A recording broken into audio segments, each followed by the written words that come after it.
दोस्तों, कभी कभी हमारी लाइफ में ऐसा होता है कि हम अपनी लाइफ में जो चीज़ पाना चाहते हैं उस मंजिल के बिल्कुल करीब होते हैं और एकदम से हम उसमें असफल हो जाते हैं। मतलब कि उसके लास्ट पड़ाव पे होते हैं और हमें वो चीज़ हासिल नहीं होती है और हम ये सोचते हैं कि हाँ, शायद हमारी लाइफ में ये जो है हो गया तो हम आगे ज़िंदगी में कुछ कर ही नहीं सकते। लेकिन ऐसा सोचना आपका बिल्कुल गलत है। परमेश्वर का वचन ये कहता है कि मैंने तुम्हारे लिए ऐसे प्लान बनाए हैं जो कि तुम्हारी बेहतरी के लिए है।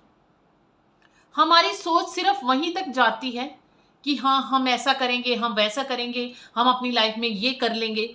लेकिन खुदा ने जो प्लान हमारे लिए बनाए हैं हमें उसके बारे में नहीं पता। अगर हमें ये चीज़ नहीं मिली है तो इसका मतलब ये नहीं कि वो चीज़ हमारे लिए थी नहीं और हम आगे अपनी लाइफ में कुछ नहीं कर सकते। लेकिन उसका मतलब ये है कि परमेश्वर ने हमारे लिए जो प्लान बनाए हैं वो हमें, अगर ये चीज़ में ही हम चले जाते तो वो जो हमें प्राप्त होना है वो नहीं हो सकता था। आज अब्दुल कलाम जी का नाम हर एक इंसान ने सुना है। वो चाहते थे अपनी लाइफ में एक पायलट बनना, लेकिन उन्हें जब उनकी वहाँ सिलेक्शन नहीं हुई तो उन्होंने ये नहीं सोचा कि नहीं, मैं तो पायलट बन नहीं सकता, अब तो मैं कुछ कर ही नहीं सकता। लेकिन उन्होंने आने वाले टाइम में, आप सब जानते हैं कि उन्होंने हमें क्या-क्या दिया और अब्दुल कलाम जी को दुनिया का एक-एक इंसान जानता है कि हाँ, वो एक महान आदमी है। उसी तरह से मैं आज आपको एक ऐसी महिला के साथ रूबरू करवाऊँगी जिसकी की लाइफ जो है वो बहुत ही ज़्यादा ऐसी थी कि हाँ, वो अपनी लाइफ में बहुत कुछ उसने सहा। बचपन से लेके वो कुछ और करना चाहती थी, वो किसी यूनिवर्सिटी में पढ़ना चाहती थी, लेकिन किसी कारण से वो वहाँ नहीं जा सकी। उसने अपनी स्कूलिंग जो है वो मेहनत करके, कहीं जॉब करके पूरी की और आज वो दुनिया की बिलियनर में से एक है। मैं बात कर रही हूँ J.K. रॉलिंग की, जो कि हैरी पॉटर जैसी अमेजिंग दुनिया की रचिता है। उसने अपने इमेजिनेशन में उस स्टोरी के बारे में, यानी कि हैरी पॉटर की स्टोरी के बारे में अपनी इमेजिनेशन में देखा था और उस इमेजिनेशन को उसने एक नॉवल के रूप में लिखा। जिस हैरी पॉटर की स्टोरी के बारे में आप जानते हैं कि वो स्टोरीज जो है वो आज हर एक बच्चा जानता है कि हैरी पॉटर की स्टोरी क्या है। और रोलिंग का जन्म जो है वो 31 जुलाई 1965 को इंग्लैंड के एक शहर में हुआ था। उसके पिताजी एक इंजीनियर थे और उनकी माताजी एक साइंस की टेक्नीशियन थी। रोलिंग जो है वो पढ़ने में बहुत ही अच्छी थी, लेकिन कुछ ऐसे घर के हालात थे, आपस में झगड़ा होने के कारण उसके मम्मी पापा का, तो वो अपनी लाइफ में आगे नहीं पढ़ सकती थी। वो उस कारण से बहुत परेशान रहती थी। वो चाहती थी कि वो जाके ऑक्सफोर्ड यूनिवर्सिटी में उसे पढ़ने का मौका मिले, लेकिन कई कारण हो से वो वहाँ पर नहीं पढ़ सकी और अपनी स्टडी उसने कहीं और पूरी की। उसके बाद किसी तरह उसने बीए की डिग्री यूनिवर्सिटी में हासिल की और उसके बाद एक छोटी-मोटी जॉब्स करने लगी। उसे जॉब के सिलसिले में मैनचेस्टर से लंदन का सफ़र करती थी और वहाँ पर वो जाती थी और एक दिन सफ़र करते-करते उसके माइंड में एक बच्चे की स्टोरी आई। इमेजिनेशन की उसने और उस स्टोरी को जैसे ही उसका सफ़र पूरा हुआ उसने उसको लिखना शुरू किया। तब वह एक 25 साल की लड़की थी। तब उसने वो स्टोरी को लिखना शुरू किया और लिखने उस टाइम पे उसकी मदर की जो है तबीयत वो सही नहीं थी, तो उसने अपनी मदर को खो दिया। वो बहुत ही ज़्यादा मतलब कि परेशान थी और उस सिलसिले में उसने क्या अपनी माता की डेथ के बाद वो पुर्तगाल में शिफ्ट हो गई। पुर्तगाल में उसकी मुलाकात जॉर्ज अर्नान्टे के साथ हुई, तो उन्होंने जॉर्ज अर्नान्टे के साथ शादी कर ली। जब उन्होंने जॉर्ज अर्नान्टे के साथ शादी की, तो शादी करने के बाद उन्हें एक बच्ची को जन्म दिया। फर्स्ट बेबी उनका नहीं हो पाया किसी कारण से, और गर्भपात हो गया था। और सेकंड बेबी जो था ये 1 महीने की लड़की थी जिसका नाम जेसिका था। लेकिन उसके हस्बैंड के साथ बहुत ऐसे मतभेद थे कि जिसके कारण उनके हस्बैंड ने उसे घर से बाहर निकाल दिया। वो बहुत ही ज़्यादा परेशान थी, जबकि वो 1 महीने की बच्ची को लेके अब कहाँ जाए और क्या करे। तब उसने सुसाइड अटेम्प्ट करने के लिए सोचा। जब वो सुसाइड अटेम्प्ट करने के लिए थी, लेकिन करने जा रही थी, मतलब किया उसने, तो वो उसमें असफल रही। तो तब उसने डिप्रेशन में चली गई, और डिप्रेशन वाली सिचुएशन में ही उसे जो हैरी पॉटर का डिमेंटर्स का एक करैक्टर है वो उसने उसी टाइम पर सोचा।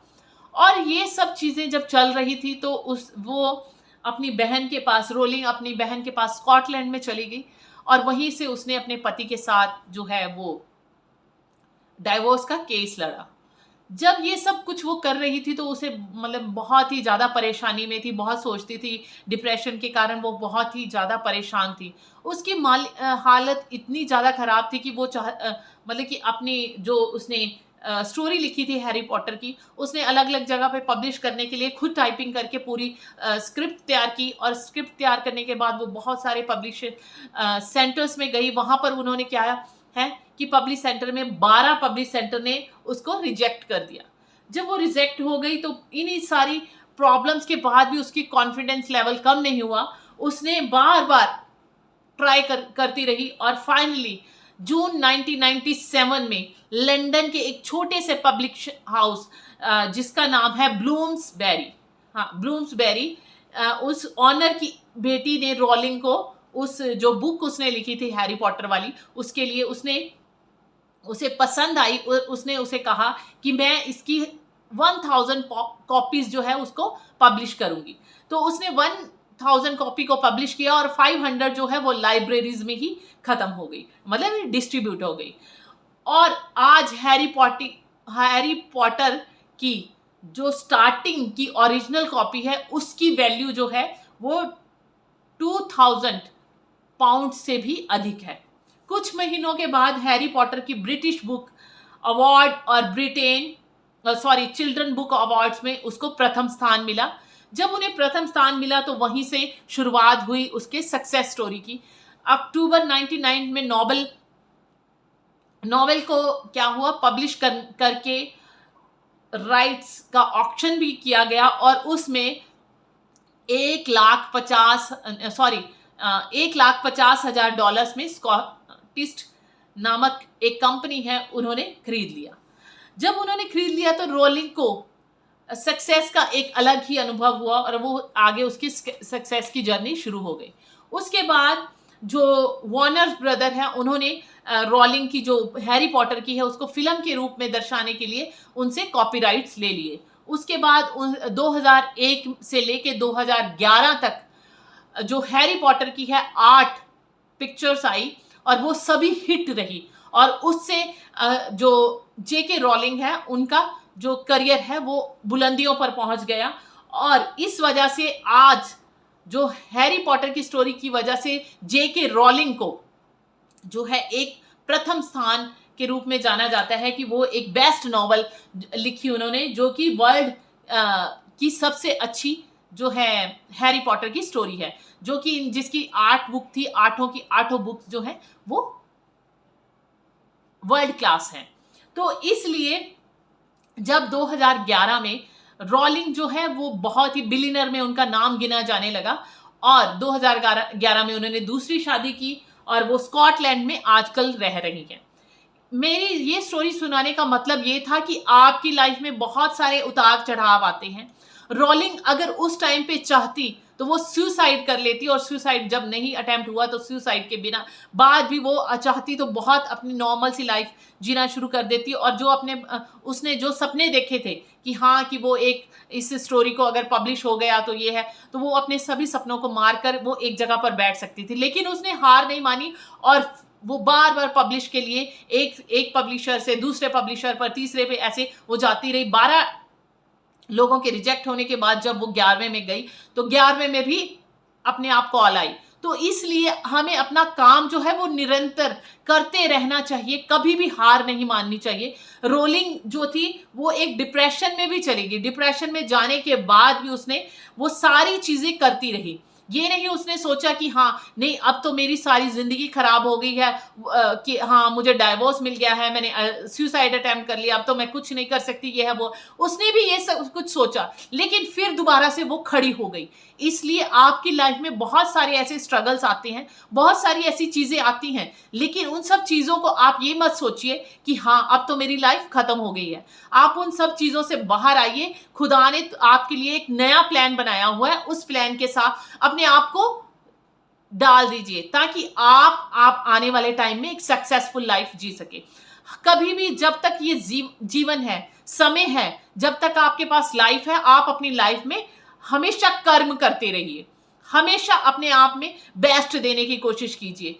जो परमेश्वर ने आपके लिए प्लान बनाया है उसमें वो आपको सक्सेसफुल जरूर करेगा। इसलिए कभी भी हिम्मत ना हारो, हमेशा अपनी लाइफ में रेगुलर निरंतर प्रैक्टिस करते रहो, आप सक्सेस जरूर हासिल करेंगे।